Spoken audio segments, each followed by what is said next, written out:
দুদিন আগে শিশুকন্যাকে কোলে নিয়ে উত্তরবঙ্গের ময়নাগুড়ি থেকে ডায়মন্ড হারবারে ছুটে এসেছিলেন এক মা। বছর দেড়েকের মেয়ের শ্রবণ যন্ত্রের সমস্যা ছিল। তার ঠিকানা হয়েছিল অভিষেক বন্দ্যোপাধ্যায়ের সেবাশ্রয়। শনিবার ভোর 6টা নাগাদ রওনা দিয়ে হুগলির খানাকুল থেকে 3 বছরের মেয়েকে নিয়ে ডায়মন্ড হারবারে ছুটে এসেছিলেন নিভা রানী মাঝি এবং সনাতন মাঝি। গঙ্গাসাগর যাত্রী এক বৃদ্ধ সন্ন্যাসীও যাত্রা পথে অসুস্থ হয়ে ছুটে এসেছিলেন এই সেবাশ্রয়। এভাবেই অগণিত মানুষ বিনামূল্যে উচ্চমানের চিকিৎসা পরিষেবা পাওয়ার আশায় ছুটে আসছেন তৃণমূলের সর্বভারতীয় সাধারণ সম্পাদক অভিষেক বন্দ্যোপাধ্যায়ের মহৎ কর্মযজ্ঞ সেবাশ্রয়ে। রবিবার থেকে ফলতা বিধানসভায় শুরু হয়েছে 10 দিন ব্যাপী এই স্বাস্থ্য শিবির।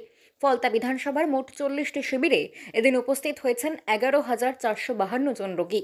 এর মধ্যে স্বাস্থ্য পরীক্ষা করিয়েছেন 6,580 জন রোগী।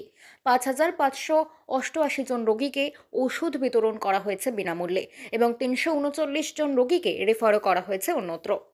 12 তারিখে আমাদের ফলতাতে এই যে সেবাশ্রয় ক্যাম্পটা হচ্ছে, এটা আমরা খুব উৎসাহিত এবং আনন্দিত।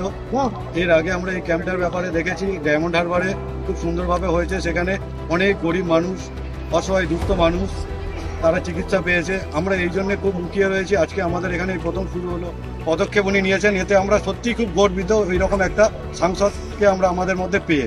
এই যে সেবাশ্রয়টা হয়েছে, আমার তো দেখতেই পাচ্ছি চোখের সামনে অনেক গরিব মানুষ, অনেক অসহায় মানুষ তারা সুস্থভাবে পরিষেবা নিচ্ছেন এবং তাদের চিকিৎসা করাতে পারছে। মাননীয় সাংসদ আমাদের যে পরিকল্পনাটা ভেবেছে আমাদের জন্য, আমরা খুব গর্বিত।